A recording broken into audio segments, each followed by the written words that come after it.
just a little You bit. look a little ridiculous in these. It's okay. I like it. Hello and welcome to the Frequencies podcast. My name is Jonah Dempsey and I'm joined by Karl. Me. Thanks for joining, Karl.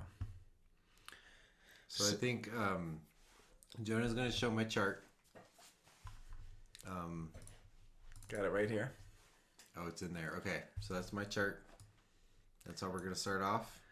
Yeah, I mean, essentially, I always enjoy our conversations. I enjoy talking with you. I enjoy listening to your conversations with other people. And part of the Frequencies podcast is I want to be able to open up to all sorts of topics, not just human design, but for our viewers at home, they can then see your chart and go, oh, Karl's a 29-6, and oh, he's, emotionally defined and has this 30-41, and that they can kind of comment on some of this stuff, but we don't necessarily have to talk about it. So I actually thought we would play a fun game, and you'll notice at your feet here, Okay. I have a bag of books. Maybe we'll show the bag of books. Yeah, so we just have this book bag, and we have a bunch of books in here, and I just thought we would pick books. By the way, September, I don't know if they're going to have bags, but these are great bags. This is Yeah. a great bag.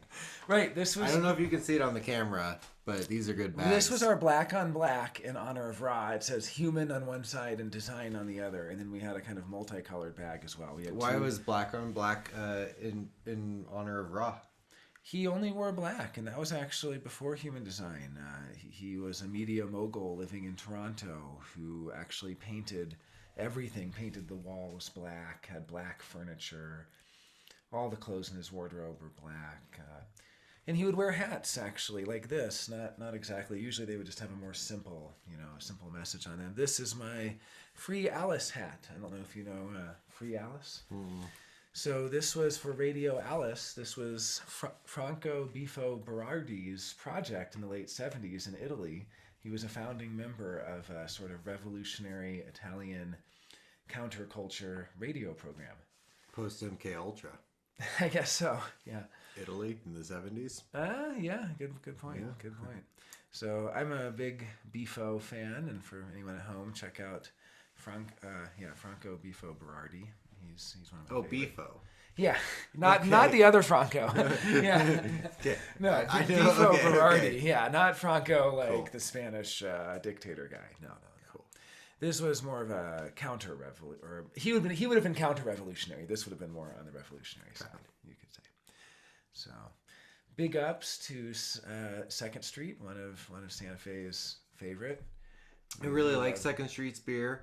They're one of those breweries that you can't have too. I can't have too many of them because for some reason they don't agree with me. So they taste really good, and you get going, and then you don't feel great the next morning. Oh wow! Okay, well, Shout out to Second Street because they taste really good. Well, they are gluten removed, and is this a gluten removed yeah, beer? so that might make a difference. That actually does. That it probably does. Yeah, that probably helps a little. So, I'm a big fan, but yeah, as far as Ra, he would often dress in black, but then he liked to have some sort of distraction, like his hat would have a message on it, like no choice, or love yourself, or surfing neutrino seas, or something. And he would wear these hats that kind of distract from him so that people would have something to talk about, something to look at, so they wouldn't just talk about him. They wouldn't just focus on him. He was a fifth line, which in human design is the projection field, which can attract a lot of projections. So it's nice when you have a fifth line who has something to kind of distract a little bit. Oh, good. So, That's a good tip. Okay. All right. Well, let's get started with our first book. Okay. I'm gonna put out. I have this incense going, and I think it's a very wonderful incense, but I think we're pretty much at. We've got as much as we need of this guy. This is Adi Dam's incense. It was given to me by Robert Ray, our friend Ray. Okay. And it's quite nice, but, we've had enough of a good thing. So, all right, what was the first All draw? right, so our first book is Late Medieval Mysticism. Yeah. Now, is this a topic you know much about?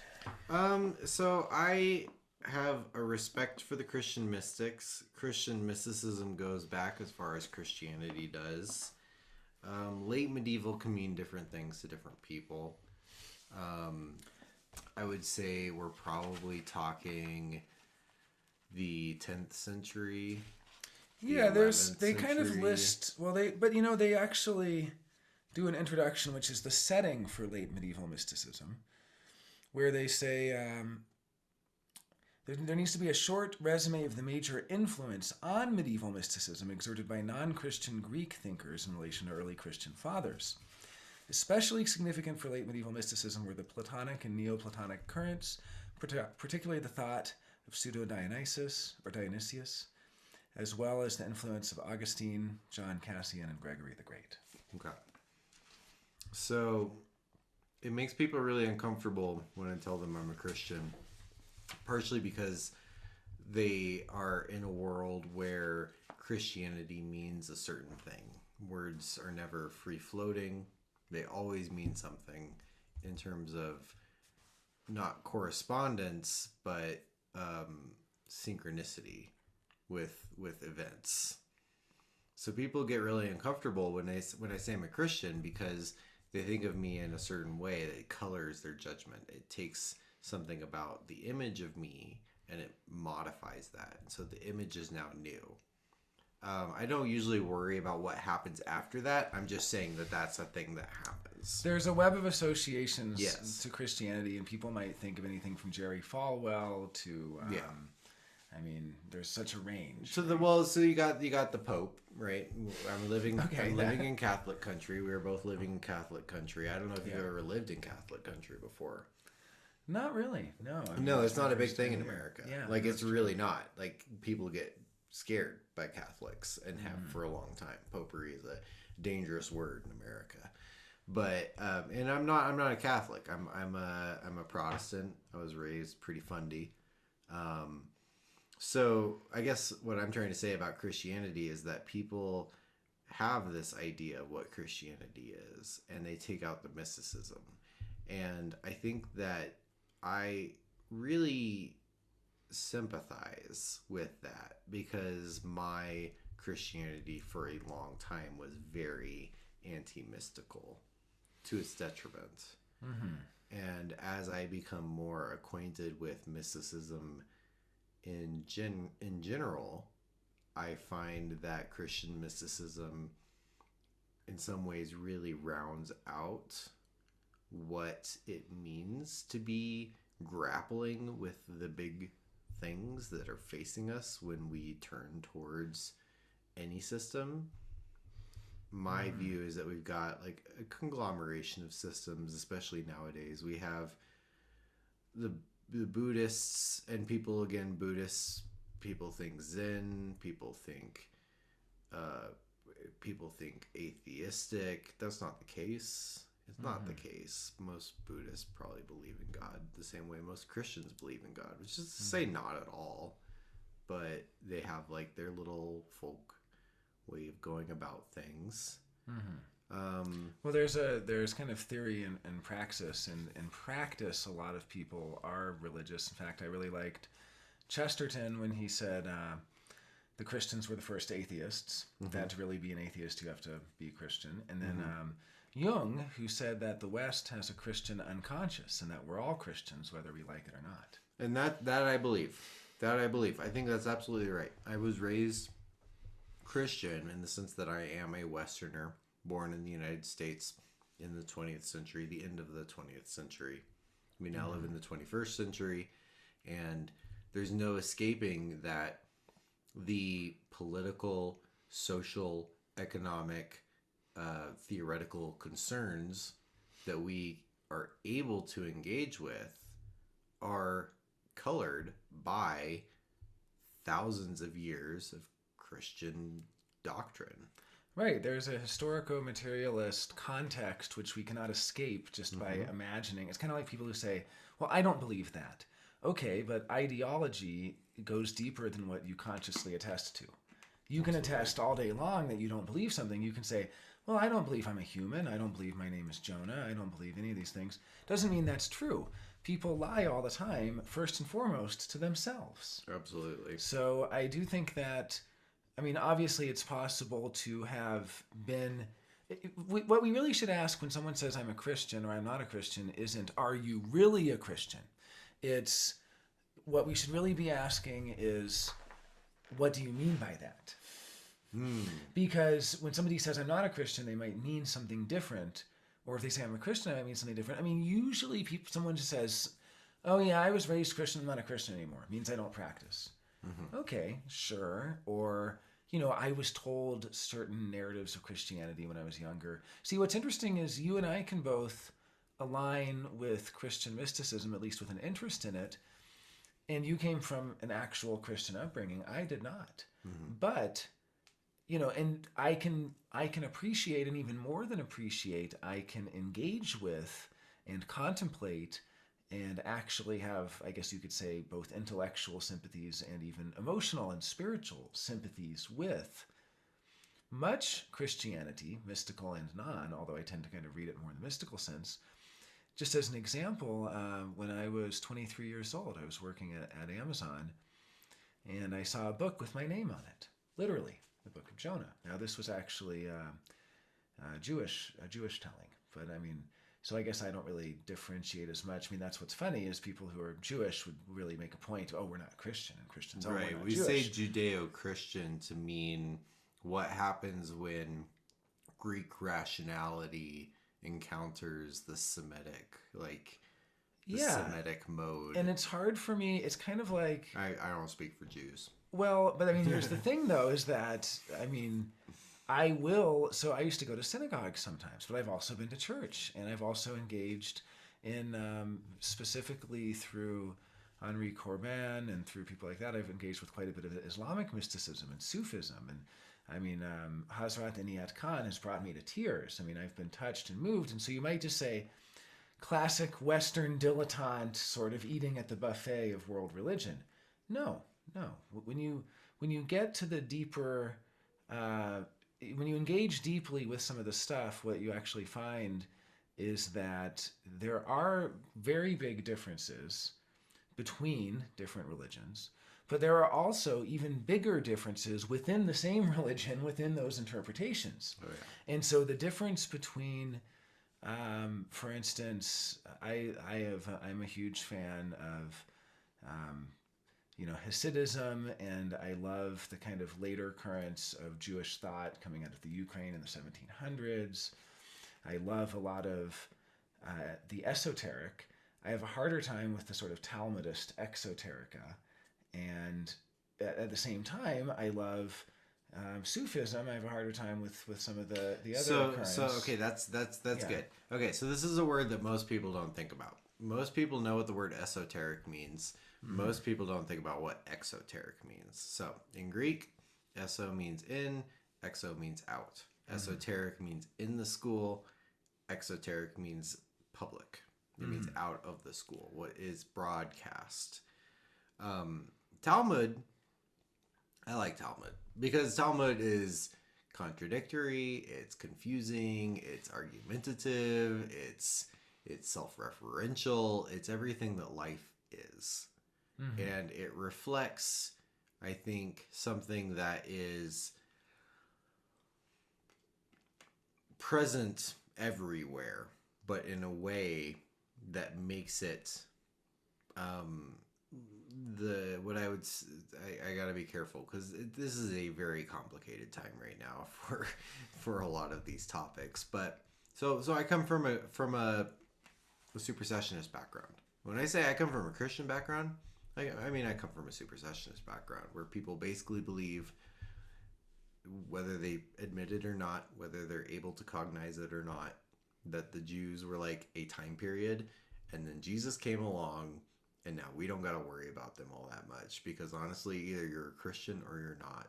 Like, you did your job, the job is done, and you are just like a thing that represents what comes after. The same way that, say, a monkey represents what comes before a human, right? Right. It's this way of thinking that is dangerous, honestly. Absolutely, and I mean, obviously, that's not something that you believe now. You're just saying this was the No, no, no, no, no, context no, that no. This you is the were. context.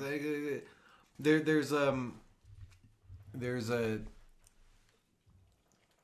the Christian church has been complicit in a lot of the horrors of the modern world. Mm-hmm. And so I don't practice in the same way I did when I was being brought up, because it's dangerous to even play these language games like we're playing right now. Honestly, like, this is a dangerous game, and I'm thinking maybe we should move on to something else, because we're talking about things. Okay. Yeah, we're talking Well, about things like, and yeah. I don't feel the need to explain anyone to them. I don't feel the need to Sure. explain I'm just kind things. of. Yeah. I guess what I would say is, at a personal level, I have been deeply touched and been actually grateful to be allowed in to a number of circles which I would not otherwise normally be allowed into. And I think it's because we are in an incredible time in history where there is more access and availability of being allowed and invited in the same way. There's just more syncretism and there's more blending and connection. And I've also been very lucky to grow up in cities that have had.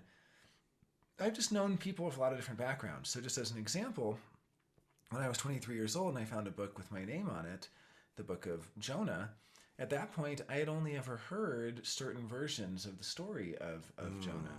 Mm-hmm. And I'd only ever heard versions of that story that are actually quite superficial. I guess the closest I came was when I was reading Jung. I got pretty deep into Christian mysticism, but this particular interpretation that I found was a Jewish interpretation, but it was a contemporary, very psychological interpretation. So they interpret Jonah on the boat, for instance, as as basically ignoring God, his flight from God. He's in the belly of the boat, mirroring when he's in the belly of the whale. And as he's in the belly of the boat, he's asleep. And the storms are happening, and the boat's almost getting torn apart, and nobody knows it's his fault. And he wakes up. Well, this is an awakening, a spiritual realization of what's going on. He comes out of the belly of the boat and goes, oh my, this is my fault.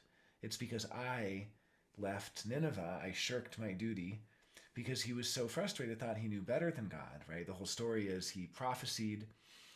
The prophecy didn't come true because God showed mercy.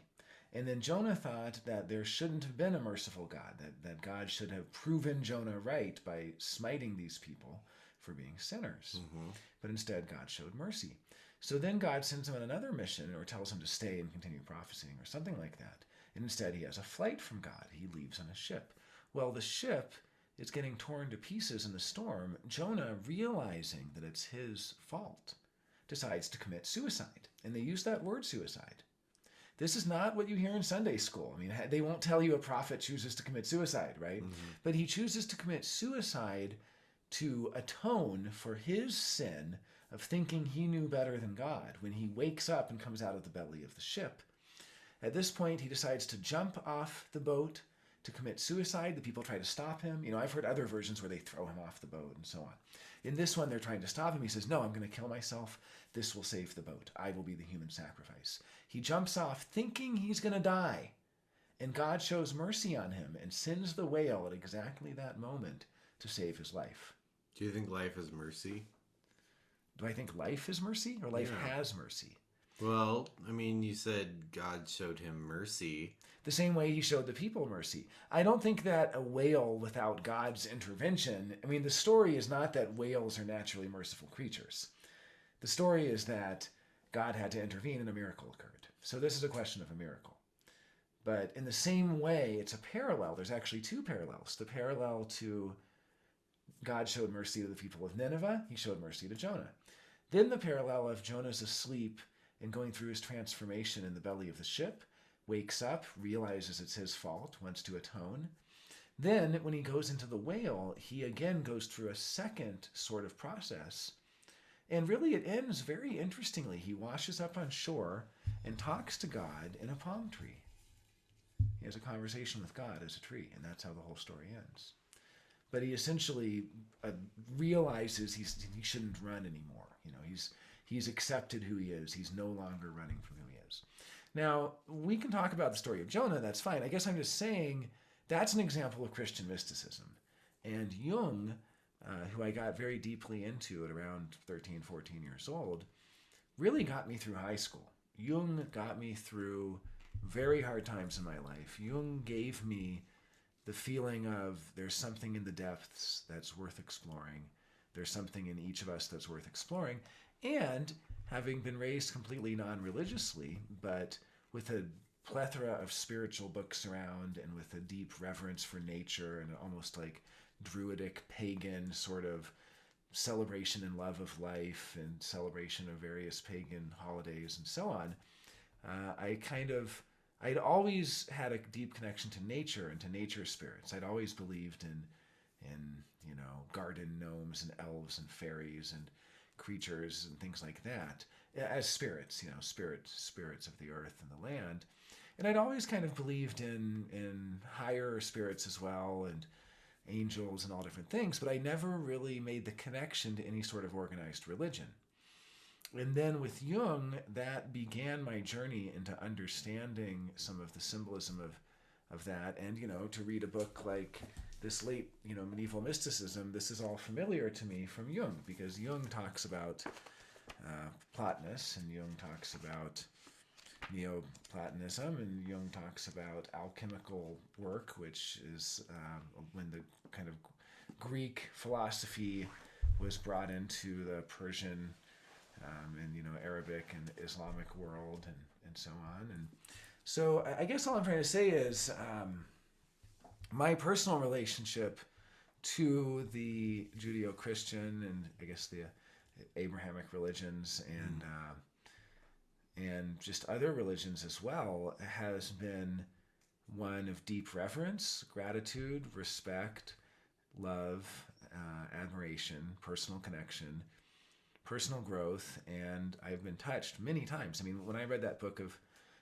Jonah, I got it on a Friday, and I read it, and then I looked up, or I didn't read it, I kind of looked up online about the story of Jonah and read that, it's actually usually read on a traditional Jewish holiday, and I looked, and it actually was that holiday, and I actually followed that holiday for that whole weekend, and I read it, I don't know if it was the Saturday afternoon or something that you typically would read it, and I followed the Shabbat and or Sabbath. I did the whole thing, and I basically spent a weekend following this religious practice that deeply touched me, and I wept, and I felt for that weekend I was Jonah. I mean, it's my namesake, and I don't think it's only because it's my namesake. I think anyone can have that connection if you have what Deleuze calls an event.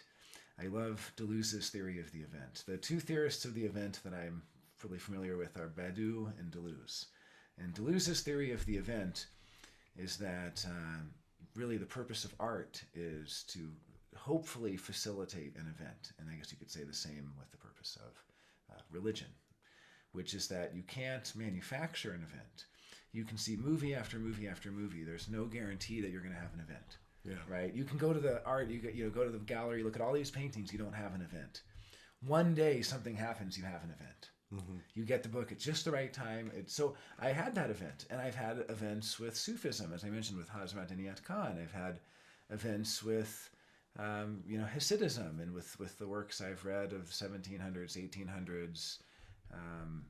So the event, right? So like my two theorists of the event would be Heidegger and Whitehead. And how do they differ? I'll say Heidegger, right? They're the event of art. Let's take the boots, because this is I don't know what the essay is. I don't remember. It's been a long time. But he writes about the painting of the boots and how the boots begin to become art because they cease to be just an image of boots, but they represent a world, and the world of the peasant, the world of the working person, the world of a person thrust into, you know, into their life is captured by the painting, and then I have an opportunity, maybe not it's not necessary that I would, but I have the opportunity to glimpse into that world by seeing the painting, by seeing the boots, and seeing in the boots what makes it art, and seeing what makes me the same as it, being thrust forward into something that is like lightning in the dark, right? And for Whitehead, very, very different. Whitehead's very Whitehead's an analytic philosopher. He's a mathematician turned theologian. He's a logical kind of guy. He's very scientific. Heidegger would have been writing at the time. Yeah. They didn't really engage with each other. No, they were totally different worlds. Anglo versus Germanic, totally different worlds. Mm-hmm. They were not engaging with each other. But for Whitehead, the event is constant. And the event really recognizes that we say like, oh, it's all connected, or it's all one, or it's all this, or it's all that. And that is kind of basically what I believe. I'm a one world kind of guy for the most part. Don't push me on it too far because I can't justify it. But I'm like, yeah, there's one world. But the event for Whitehead is happening in every moment, in every context, in every relationship. So it's not that in that one world, we can't think about it. We can't conceive of it in such a way that everything is ultimately happening all at once. That so it's I don't know what Whitehead would say about painting. I don't have much of an idea what that would look like. But I guess what I would say is that if I was looking at the painting, even if I'm not doing the events that Heidegger is talking about, right? I am still partaking in the moment by standing in front of that, even if it's only insofar as I'm standing in front of a painting that prevents somebody else from standing in front of the painting. That information is still there. And that information might not be cognized, it might not be on the mental pole, but it's happening. So let's say like we're at a gallery and I'm standing in front of a painting and you're walking by, and I'm not really looking. I'm thinking about, something that upset me earlier that day, and I'm blocking you from the painting. And you're like, okay, I'm just going to keep moving. I'm going to move on to the next one. You don't make it back to the painting of the shoes. That is an event in and of itself. For Heidegger, he's like looking for something special, right? He's looking for something that means something. He's looking for something that really reaches in there and grabs something that can't be found. And I think what I like about Whitehead, and I'm more of a Whiteheadian than anything, is that what he's trying to talk about is the fact that the information that is not cognized, that is not represented, that it just is. It's always there. And the information is made up of all of those relations. All of those events are happening at once. The way that I stand in front of the painting, the way that you stand behind me while I'm in front of the painting, the way that the painting is on the wall. These are all things that are happening all at once. But from each perspective, you get a different slice of what's happening, and these succeed each other, converging ultimately, logically, into a world. But it's not the case that like we can even begin to think about that world as like, to some degree, reaching forward. Whitehead tries to avoid this by like bringing in God, and I like that because Whitehead is a Christian, as I am a Christian, and Whitehead is a Christian in the same way that I am a Christian, partially because I am a person who's followed Whitehead. I'm a process guy. I'm open, and I'm a relational guy.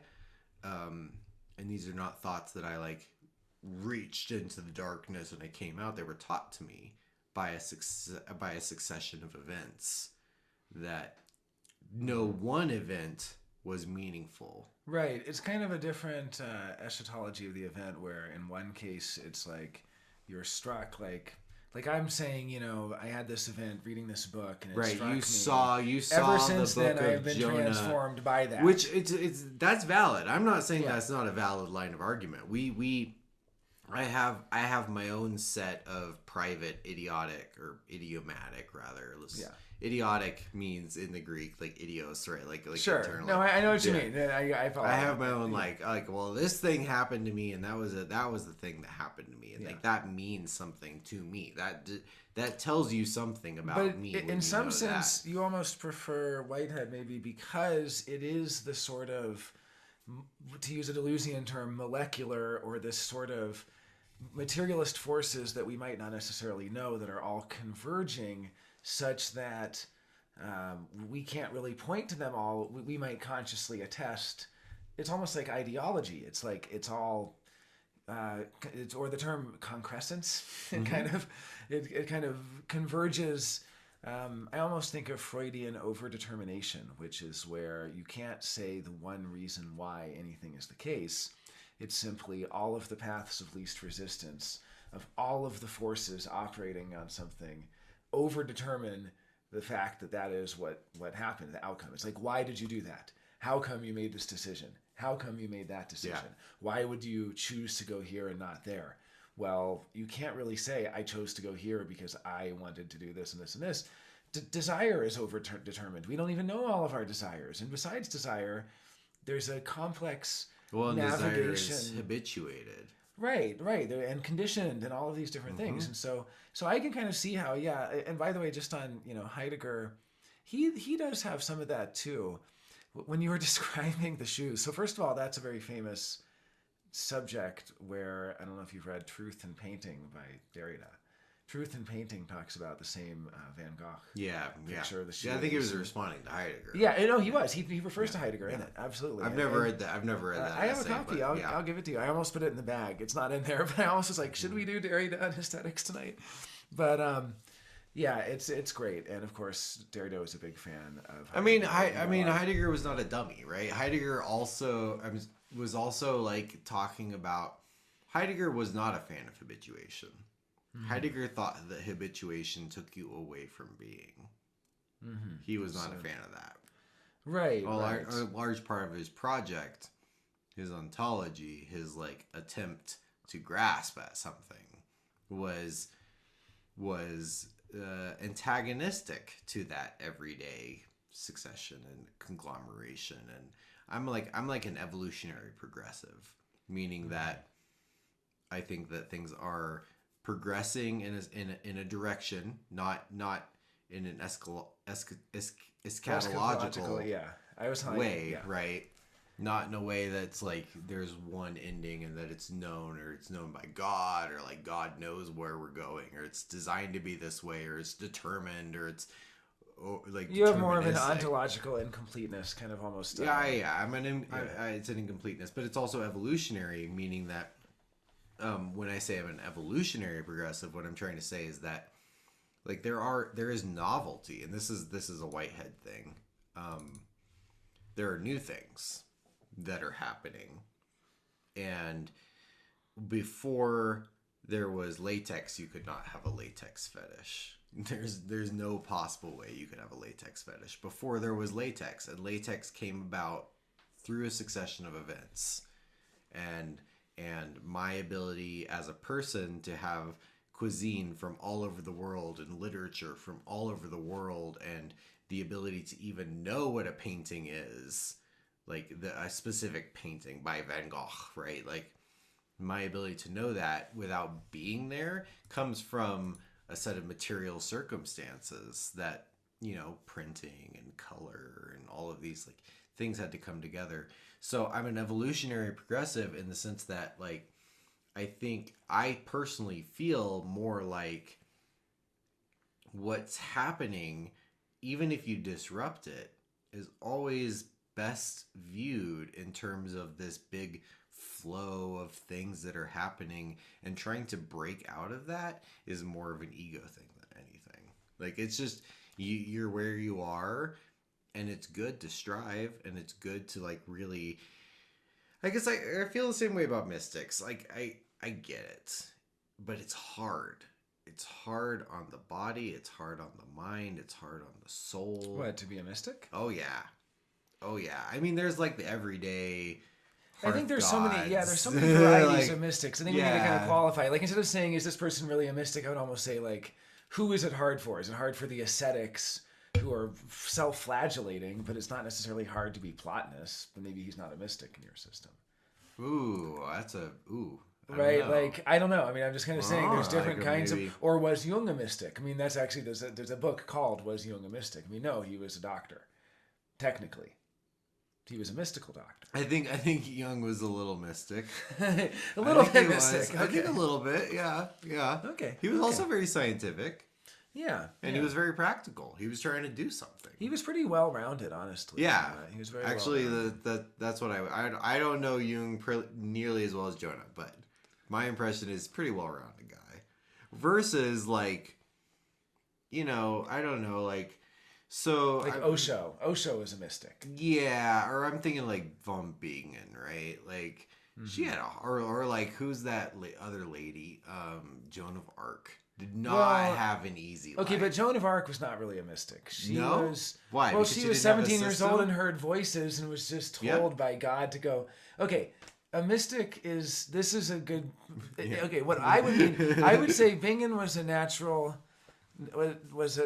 scientist, von Bingen. I would say Joan... At the time, natural scientist. Many of the alchemists who we call mystics and so on now were, Was Paracelsus a mystic? Not really. He was a doctor. I mean, he was using herbs to cure people and so on. Yeah. I would agree with that. But someone like Joan of Arc, she was essentially... it's a good question. She heard voices and was sent on a mission. But she didn't necessarily want to understand the mysticism or... I mean, I guess she was on a mystical path. I think the word mystic is just so broad. And, in human design, actually, I'll show your chart again here. You have the very beginning and the very end of mysticism. In human design, mysticism starts... Oh, no, actually, I'm wrong. Sorry. No, you only have the ending. This is the human experiential way, 4130. Mysticism starts in 19... And this is kind of the beginning of animism and totemism, and it goes to 49. This is the bride and the groom. That's the word we were looking for the other night, totemism. Animism is different from totemism. It is. But this is where we move from we were animism playing to cards, totemism. and we were talking about the differentiation between anthropomorphic thought and like really like seeing the thought of humans in the world, like humans as like channeling the animal. That's totemism, I think, right? Yeah, to a degree, yeah. Is that what we're talking about? Right, the difference between seeing something as human or seeing the animalistic. So I think of mystics as fundamentally people who are engaging with esoteric thought. And so yes, we're going to naturally think of the mystics as people who try to exotericize or explicate. But some of them you're saying just have a pure inner just experience. Have it, and then they just do it. I agree, and I think I think they still count as mystics. Sure, and what we see in human design is there's a mystical circuit, a mystical substream, which actually is ending, and it's very rare that I learn something in human design that makes me cry. But I actually, when I first took in this information and really sat with it, I had an event, and it touched me deeply, because this is coming to an end. The 1949 is also where we get the domestication of animals. It's a cross-special channel. Mammals have the 19, but they don't have the 49. And humans can have the 49. And basically, that is where we get animal domestication. We get, the trade where we will protect the mammal, but then we will eat some of it. We will cull the herd. And this is where we get meat eating. This is where we get... really just animal sacrifice. We get, I don't know if you're familiar with Girard, Rene Girard came up with this whole theory of The scapegoat. the scapegoat and, mimetic desire. This gets into totem and taboo territory. It gets into golden bow territory, Fraser. And so there's this whole birth of religion through mysticism, through the seeing of the spirit in the mammal, and then consuming the meat of the mammal to where what was it becomes you, and all of this stuff. From there, it moves up to 3740, and this is where we get marriage. It's funny because this is the bride and the groom, but it's not yet marriage. It's more like marrying off the bride from one tribe to make peace with a different tribe, in a kind of ancient, ritual of people of one totem and the other totem. And this is where we get incest taboo and so on. That's 1949. This is the law. And where we get scapegoating, those who break the law. Freud's theory of the Father, which is the father who kills his sons so he keeps his daughters. Did you ever watch Game of Thrones? Okay, they had a figure of the Father. I watched the one episode where the blonde lady raised the town with a dragon. Okay, well, that's, yeah. Well, they have a figure who's a wildling, and he's this disgusting, perverse Father who murders all of his sons so that he can keep the daughters, so he can marry the daughters and have multiple generations of daughters and then have incestuous children with them. And we're back. Nice. So, so just a second here. I wanted to show. Yeah, so basically what Freud's theory was that there was a time where are you familiar with his work in Totem and Taboo?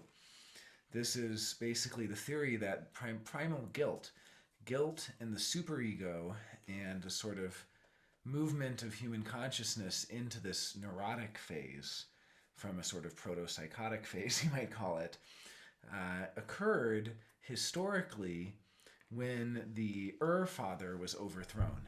And that occurred when essentially these fathers, these perverse fathers, were murdered by their sons. That there were enough sons who got together, the band of brothers who came together to kill the father. This is where we get the basis of the Oedipal complex. This is also where we get law. And this is why law is always related to perversion. That for Lacan, for instance, the definition of perversion is someone who breaks the law. And so somebody who drunk drives is considered a pervert. Someone who shoplifts is considered a pervert, and so on. That the sexual thrill that they gain, which they disavow as sexual, is no different than what we might conventionally consider. That's funny because that's so different from what I was thinking earlier today. So what I was thinking about earlier today was the Arrhenius cycle by Aeschylus. I'm not familiar with it. So, Agamemnon sacrifices his daughter in order to go to Troy. Okay. Human sacrifice. Not great. We're getting rid of human sacrifice. Yeah. Comes back from Troy, successful, I guess. He makes it back. And his wife, Clytemnestra, is mad because, well, he killed their child. So Clytemnestra kills Agamemnon. And then their son, the Orestes, the Oresteia, that's what they call it, the Oresteia. Orestes kills Agamemnon, or Clytemnestra, as a vengeance for killing, so the son kills the mother because the mother killed the father because the father killed another child. So this cycle is going on. Eventually, the story ends by Orestes running into this. I haven't read it in a long time, so it's been a minute. I some of the details are very hazy, but he basically runs off and he's fighting the Furies. The Furies are the spirits that make all this happen. They are the representation of what this cycle of vengeance is, of the natural order, of what is justice and what is right and what is wrong. I'm pretty sure Zizek talks about this. Yeah, As yeah. soon as This you is start talking about this is a very Agamemnon. important story. What's the cycle called again? It's the So it's called the Oresteia. It's a trilogy of three okay. Okay. plays, but it ends by Athena coming in and laying down the law and saying, "No, actually, we're going to stop this cycle.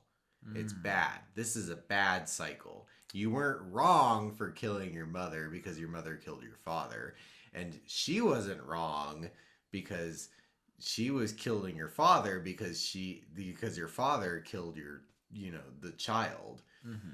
But what we're going to do is we're going to transform things, and the Furies become the Erinyes, which are like good spirits now. Mm-hmm. This is a cycle. It's been a long time. Anyway, I was thinking about that earlier today. Where does the law come from?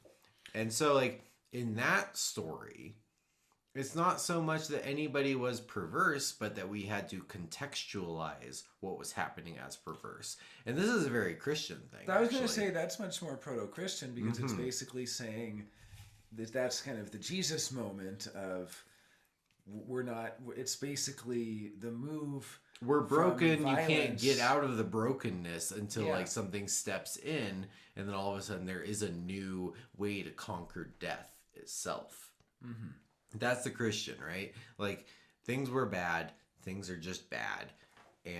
But Jesus came, Jesus conquered death. And when Jesus conquered death, that doesn't mean that like Jesus came in and came back to life. That means that Jesus conquered death.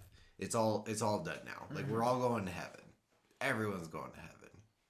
Yeah. Actually, that's interesting. an interesting point. Like if you don't know that thought, that's a part of Christianity. That's a real part of Christianity that most people don't think about. Oh damn. This is not really The working. camera's not going to heaven. Yeah, well, it's a little tricky. We just have to get. So okay, perversion in that case is not something that's you don't rise up against perversion. Well, I think it's There's no there. conscious There wasn't thought. even. I mean, I guess interestingly for Freud and Lacan, there's no such thing as perversion until the pervert is simply the one who goes against the law. There is simply the state of original sin, you might call it. And then there's the law against original sin, which is incest, and that's the prohibition, the incest prohibition.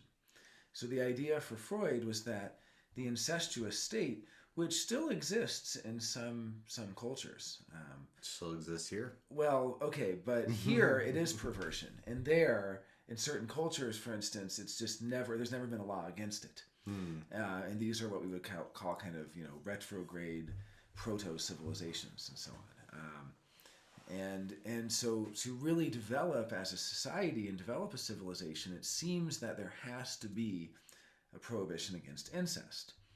But that the prohibition against incest is in some sense a prohibition against, is basically a prohibition against giving full reign to what Freud called the id to make decisions. And in order to do this, we have the superego, which has a relationship to the id, to essentially block the id from taking action, because it's not just incest, it's also murder, it's anything that would just be a sort of unconstrained, uncontrolled impulse to act. And so this control of the impulse, what Bergson might even call the development of the zone of indetermination, which makes us different from other mammals, in that he describes the zone of indetermination as basically that faculty of the psyche by which humans to varying degrees are able to suspend habitual reaction and are able to change their relationship to time, so they are no longer determined by outside forces, merely acting exactly as the chemicals or the outside forces impress upon them, but instead they're able to pause that reaction, suspend time, and thereby invert time, so time flows inside and creates an interiority space we call thinking. And that thinking is the ability to pause time and to be able to then suspend habitual reaction, to appeal to past experience, and so on.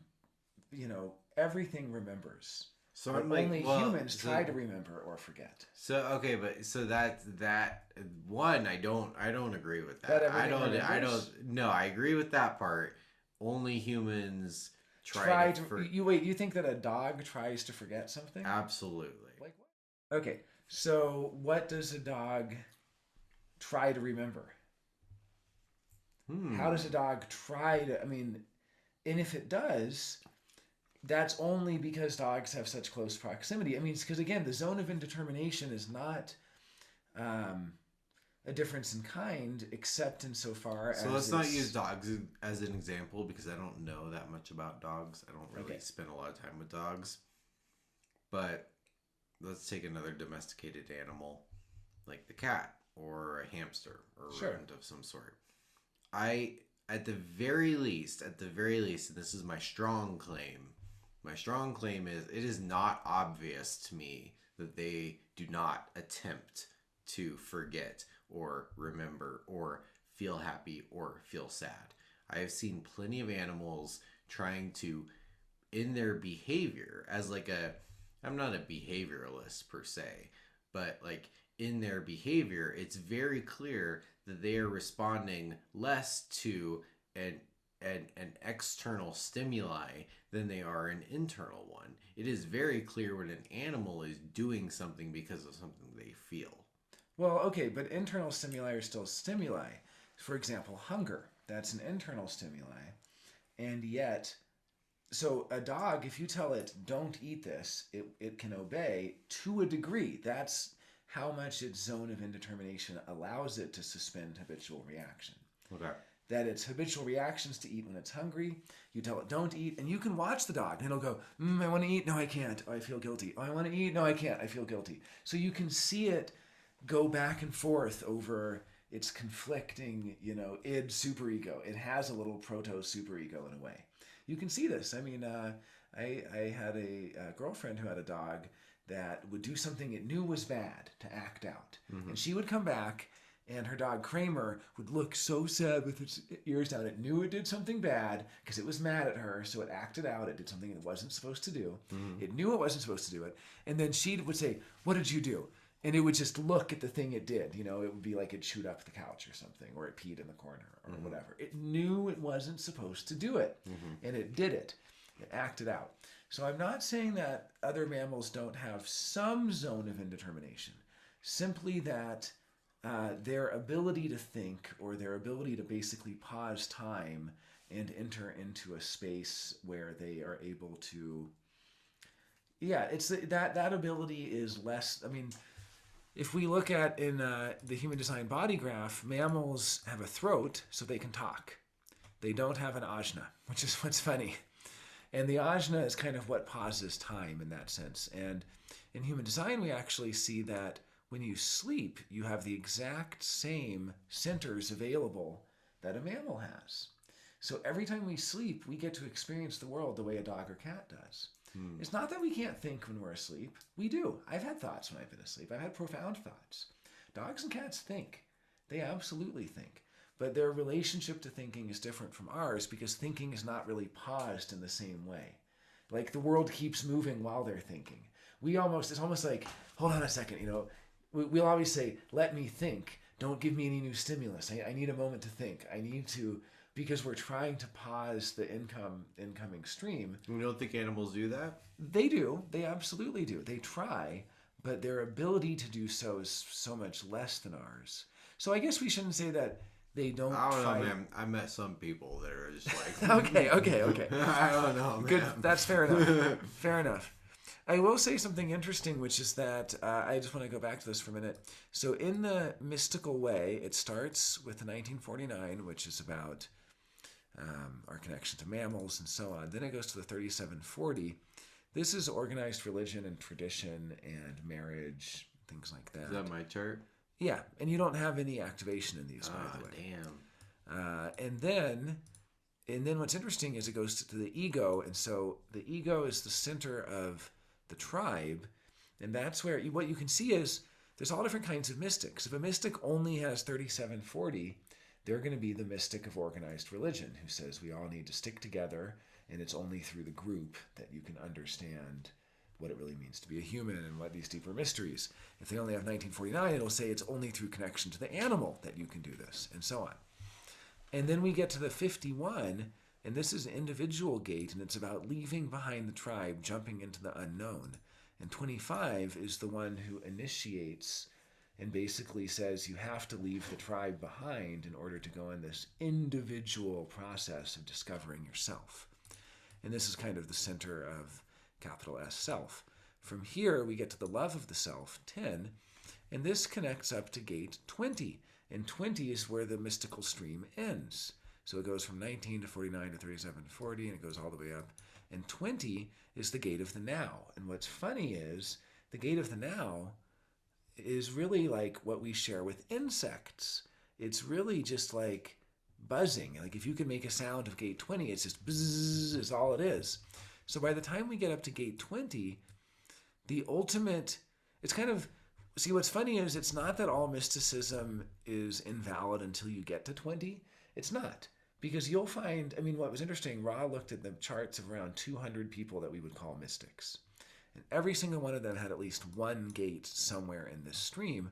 And that gate would be like what kind of mystic they are. Are they the organized religion mystic that says we all have to stick together? Are they the animist mystic? Are they the... So does this mean I'm not very mystical? Not that you're not very, because again, it's not a percentage thing. It's not like somebody who has all these gates is like But I'm really not mystical at all, because I don't have any of You have those. one of them. You have 20. You have the last one. Oh, so I don't have a flow, but I have one of Well, you have the the last one, points. and so the kind of mystic that you are is the mystic of the now.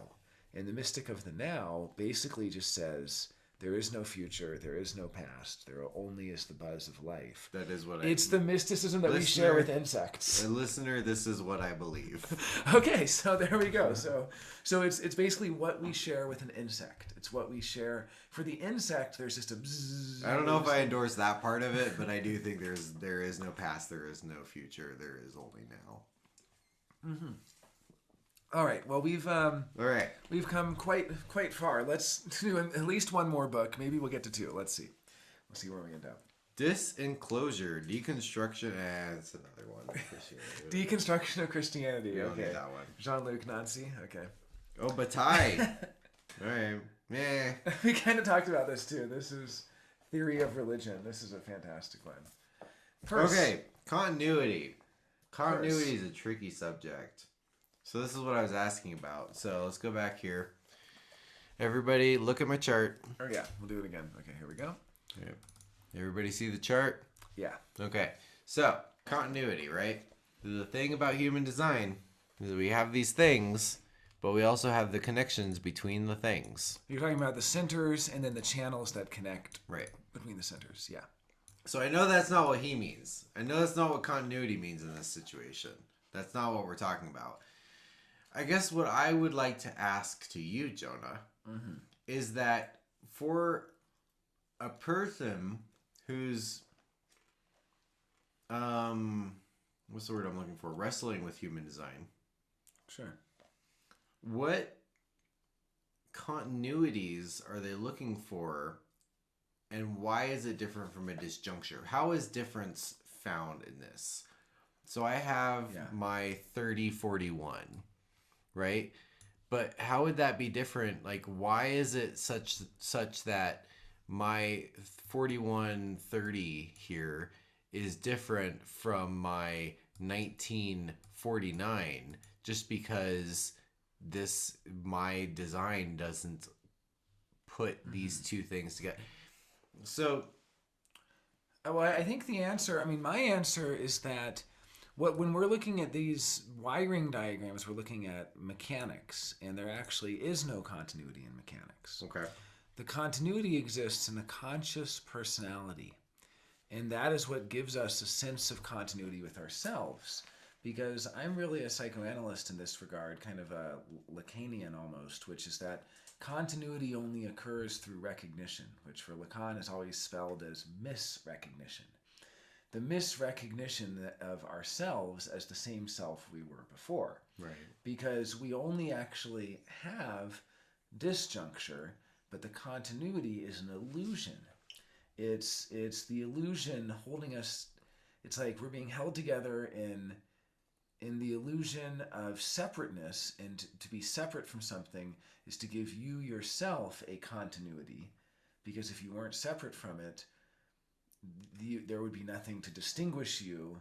The continuity is basically the mind flashing thousands of times per second some mental image of identity, which, just like a flip book, we see the animation of one panel to the next, and it gives us the illusion of continuity.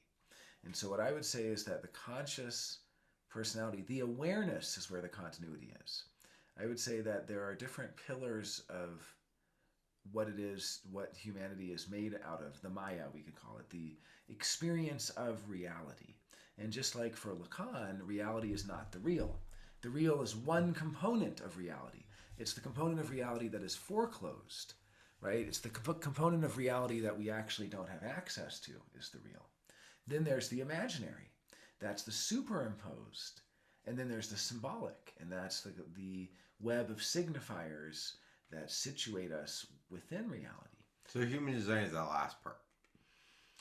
Human design, yeah, because you can't symbolize the real. So the human design body graph is in the symbolic, and the narratives that we tell and the descriptions about what people are like is in the imaginary, because what something is like is basically a story that we tell. And the real is not at all what we're experiencing. Human design is a study, it's a metaphysics, it's an ontology. So it's an ontological framework that is the study of the nature of reality. And at the human design level, at the purely human level, because I mean, we can almost just call it design. But at the human level, it is the study of how the human basically operates. But when we, in the human design system, we go further than merely human design. We look at the design of forms, mammals, insects. We look at the design of atoms. We look at leptons and quarks and neutrinos. We look at all sorts of things. So this more of a okay. So cosmology. this is okay. So I have a better question now Yeah. than I did just a few minutes ago. Great. So, I my understanding is that because we have different designs in one context. So today I called my friend. He lives in New York, and I haven't seen him since my wedding, and I haven't talked to him since like shortly after my wedding. So it's been many years. And I called him up, and he told me he's a rationalist. He's gonna make me a rationalist. I'm like, okay, that's cool. It's not gonna work, but go for it. And I was like, well, why is this important to you? Because I can tell you why things are kind of important to me. He's like, well, because it's really about the universal. I'm like, okay. So this is universal. We have this body graph. But, this is my body graph. My body graph has the 4130, and it stops at the 38, and it stops at the 54. Yeah, these are what we call hanging gates. Right, but I have this 3420 kind of thing, right? Yeah, that's a channel. But it's like my continuity is different. My continuity, my ability to be continuous in this succession, this jumble of events, would be different from a person who has a different body graph than mine. Because I guess your consistency. What is consistently, what day after day, what is inescapable in you, or you can even almost say your limitation. When I think of continuity, I think of something that doesn't change or doesn't end. And in fact, there's a great book by Katerina Kolosova called The Cut of the Real, which looks at Lacan and it looks at Judith Butler and performativity. And what it's asking is, in all of this, in all of our understandings of Butler and even our understandings of Lacan, have we missed something? Because she kind of makes the claim that neither Butler nor Lacan actually disagree that there is something we call the I, the shifter, which always refers to ourself, which is always the biggest possible boundary we can draw against everything that can change. It's kind of a ship of Theseus kind of thing. That you might undergo a lot of changes, but there's still something that can't change. And that people miss this, and they think that Butler is saying that there is no consistency, that there is no continuity. There's only a performance. And they think that Lacan is saying there's no continuity, that there's only a web of signifiers and that there's nothing actually there. But Kolosova says, I'm Katerina Kolosova. Judith Butler is Judith Butler. Jacques Lacan is Jacques Lacan. These are These are names that we use to identify something that doesn't change. Is it only the name that doesn't change? Or is there an essence? But we have so much anti-essence, anti-essentialism, and it would be horrifying for most Butlerians or most Lacanians to interpret a sort of essentialist bent. Gender performativity is the most anti-essentialist thing there is, and yet is there not an essence of a person that is unchanging? I like performativity. So I guess my thing is Leibniz. I like Leibniz a lot. Actually, he's very cool. But he like ends up in like a really weird position where his whole system falls apart if you don't have, well, you could say it's God. But for Leibniz, continuity is like the beginning to the end. Fuck this like bullshit about like Karl. Who cares? Karl's here for this tiny little chunk of time. So you're saying the beginning or the end of everything, like the Big Bang, to the end of the cosmos. If you want to call it the Big Bang or end of cosmos, he didn't have those words, but yeah, that's what he was talking about. From the beginning of time to the end of time. Right, monads, right? Monads, they like appear he did not use the word phenomenal, but he's talking about phenomenal, right? There's this time period where Karl or that tree or that thing or whatever appears in our sensorial world is there, but really for the monad to work the way I remember it, and I'm pretty sure this is what he actually says, is that like really it existed before it and it existed after it. So continuity for Leibniz is this massive thing that like even after I die, even before I was born, the thing that is me, the continuous object that is univocal in a sense, like the way that the thing that can be identified as what is me was there before it could be identified and will be there after it has been identified and is no longer identifiable. But there is this massive continuity. For Whitehead, I don't think that's the case. For Whitehead, I think performativity is like really important because these events, and that's why, again, I will stress, I personally am an evolutionary progressive, which means that there are going to be things 10 years from now, if I'm still around, and I don't know if I will be, but if I'm still around, there will be things that I am capable of, decisions that I am capable of making that I cannot make right now, that I can't even conceive of right now because I haven't succeeded through all of these things. And so I would say for me, there's this continuity. And so that even though I can't conceive of it right now, 10 years from now, there will be some continuity that takes from then back to now. But it's not like a Leibnizian system where the monad is totally self-referential and totally internal and is not really engaging with anything else. Yeah, my understanding of Leibniz is that he uses naming to simply be the largest circle you can draw around something. So he says animals cannot die, they can only become smaller animals. And by that, he means that what we call the cat ceases to be a cat, but it doesn't die. It just turns into smaller, living, moving things. So it's almost pan-vitalism in some sense. No. I disagree. That's not what he's trying to say. The first part was correct. The cat. So let's say you have a cat named George. And you point to the cat. You say the cat named George. The cat does not cease to be just because he dies. It just means that you can't point at him anymore. The name is the thing you can draw around the thing that you can, like, the largest circle. And even after he's dead, you can refer to the cat named George. Through a memory. But before the cat exists, do you refer to the cat named George? Well, you can't, but that doesn't mean he's not there. Because this is the part that Leibniz that fucks me up the most. Yeah. This is the part that like really makes me angry. Because I see. This is like a little bit Spinoza univocity as well. Yeah, I do get it. And finding the difference between Spinoza and Leibniz is like a whole. That's a whole and thing. Of course, Deleuze draws from both of them extensively. Yeah. So I can see what you're saying. So when he says something doesn't die, it just becomes smaller animals. What he's really saying is No, he's literally saying that the cat does not die and it becomes smaller and smaller until it's like nothing but the monad. I That's what see. he's saying. Okay. He's a very literal person.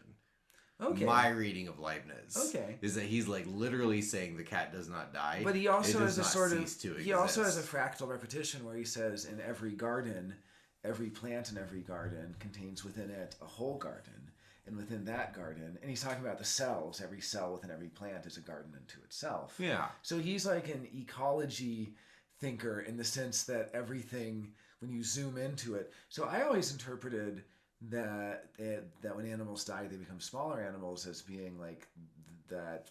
It's everything just turns into something else and it can't really be destroyed. It's almost like a conservation of energy type Yeah. thing. But you're saying that also in a different sense, the symbol can never be destroyed. That the symbol or the name or the memory goes on persisting as a kind of what's happened is all, will always have happened. Um, but I don't know. I guess I kind of see that as continuity, but I don't really because to me the notion of continuity requires something to be experienced as continuous. So really continuity to me is actually really about experience. We can't talk about continuity without something experiential. Meaning something has to be experiencing that continuity for it to be Well, continuous. but what about like my grandfather? You've never met my grandfather, Sure. but you can understand that I have had a grandfather. Right, but there's no continuity. The continuity is in the story that you tell. So there can be facts, which is point A, B, C, D. The continuity is when you fill in the blanks between those. So you have a grandfather. I can then fill in the blanks with my imagination. I guess what I'm saying is continuity is what Lacan would call the imaginary. That you can have facts, and those facts can be true, but the continuity can only ever be what we imagine to be filling in between the facts. So I go to sleep, I wake up the next day, I'm not really there. I mean, maybe I sleep like a rock, don't dream, whatever, but I have this thing that fills in the continuity that's like, oh yeah, I was laying in bed all night. The subjective memory of I know I went to sleep, I know I woke up, let's fill in the blanks. And I guess I'm just saying when you zoom in, every moment of time is like that. It's a succession of moments where the blanks are filled in through our Right, but that's a very subjective. solipsistic. Like I would say, like, well, the answer is right there in front of you, and this is my Whiteheadian, right? Like as you're sleeping, or as you're dead, or as you act as a memory, you act, or the action is done of the being of the thing that is called my grandfather, because I refer to him. And sure, you've never met him, and sure, yes, it's an imaginary. Like, I'm not saying the imaginary isn't important, but the information that allowed me even the possibility of calling my grandfather, and the information that allowed you to understand what it means when I say the sounds that I say see. grandfather. You're talking about like historical continuity. Then. Yeah, like material. Like So like, memory. so the big thing about Whitehead,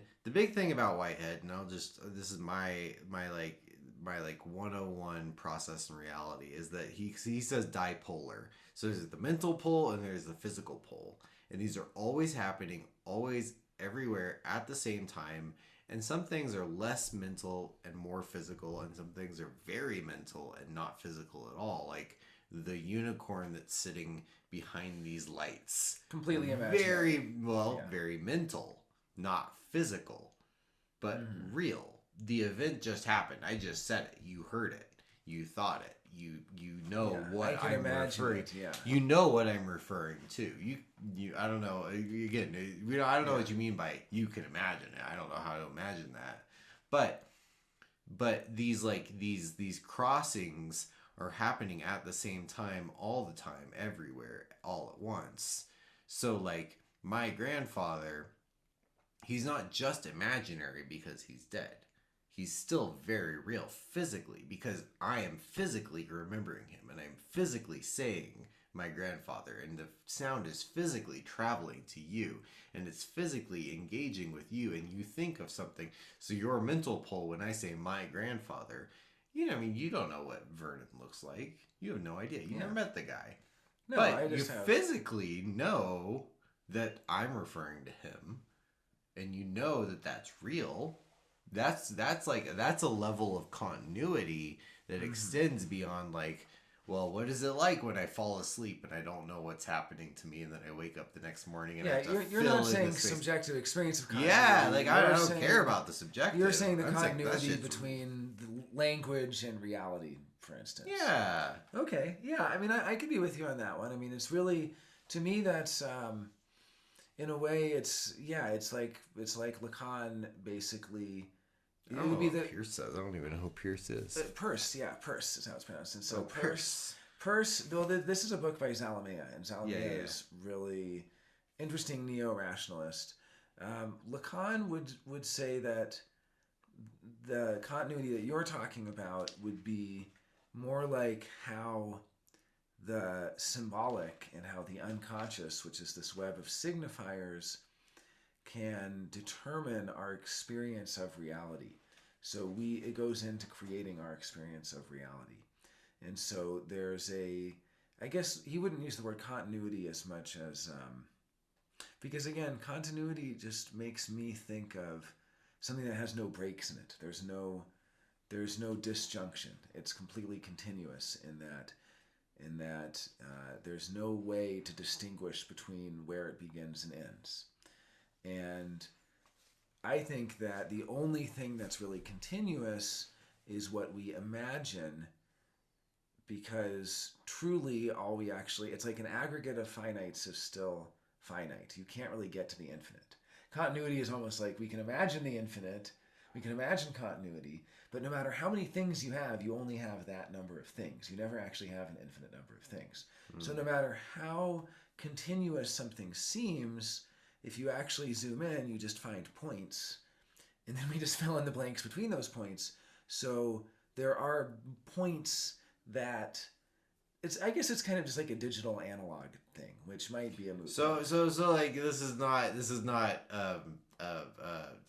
deep or popular to say, but like Zeno was wrong. You know what Zeno said? Which So Zeno's paradox is you take your arrow and you shoot it. Oh, right, and you keep subdividing. And so for it to make from point A to point B, it has to make it halfway. But for it to make it halfway, it has to go from to a quarter of the way. Then it has to go to an eighth of the way. And then blah, blah, blah, blah, blah, blah. Right? The paradox is like, well, how could it move at all if it has to succeed through all of these logically infinite things, right? It cannot logically make it halfway if it doesn't make it a quarter of the way. And it cannot logically make it a quarter of the way if it hasn't made it an eighth of the way. It cannot logically, right? Right. So the paradox is in the logic. The paradox is not in reality. Right. We know that the arrow travels. Well, and in reality, there is no such thing as the infinite. Because an aggregate of finites is still finite. But no. But the logic, the imaginary, is those finites. Why do you think finites are more real than the infinite? Well, I guess what I'm saying is, this is something I love about Deleuze, and he takes this mostly from Bergson, but he says, you can apply a generalized function of negation to anything, but this will tell you what came first and what came second. And so, and he calls this thing that came second the false composite, because it's taking the primary and applying the generalized function of negation to it. Order versus chaos. People say chaos came first and order emerged out of it. Impossible, because you can describe what order is, but you cannot describe chaos without a reference to order. And the only way you can refer to order is by negating it. You have to first describe order and say, not this, and then you have the concept of chaos. Next, what came first? Nothing or something. Something came first. There's no ex nihilo creation, because to describe nothing, you have to point to something and say, not this. Listener, I agree with that statement. You have to, so you have to apply the generalized function of negation. So basically what Deleuze, and he goes through all of these. He even says actual and virtual, and he goes through all these different ones. And he says, basically, you can only imagine what could have happened once something actually happened. And each of these stages, he says, it's very easy to apply a generalized function of negation, which simply points and says no. But then after it points and says no, it pretends it came before the thing it's pointing and saying not this to. So that he basically proves, at least to my liking, that order is real, and he or in some sense, or that the actual is primary, or that, and he goes through a number of these cases. It's in his book on Bergson. But I'm a big Deleuze fan, in case you couldn't tell. I do like Deleuze. Let's do a couple more, and then we'll wrap up. No, I think we're gonna do one more. Okay, one more, last one, more. final one, final one.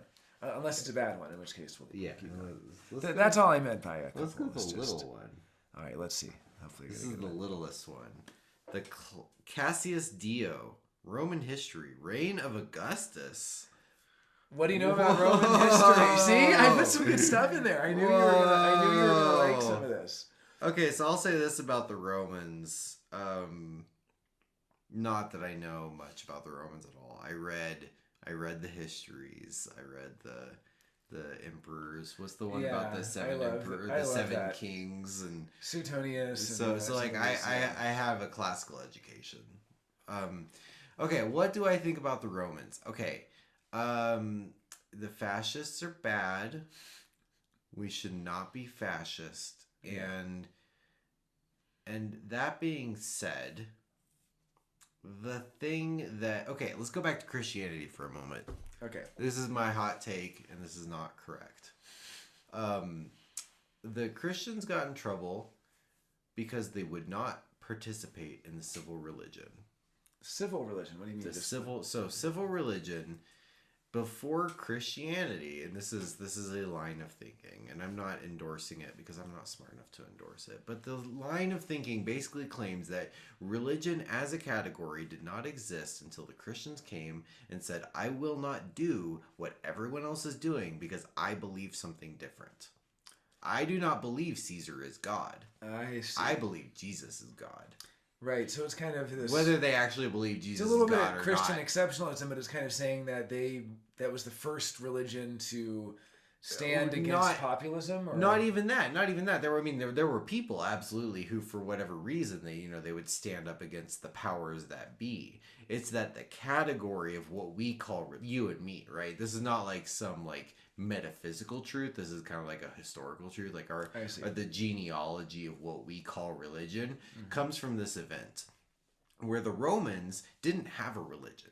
They had this civic system where you sacrificed, you participated in the cults, you did the feasts, you paid your taxes, and all of this was happening. All of this thoughts of the spiritual and the gods and man and war and working and food and labor and all of these things were all bound up.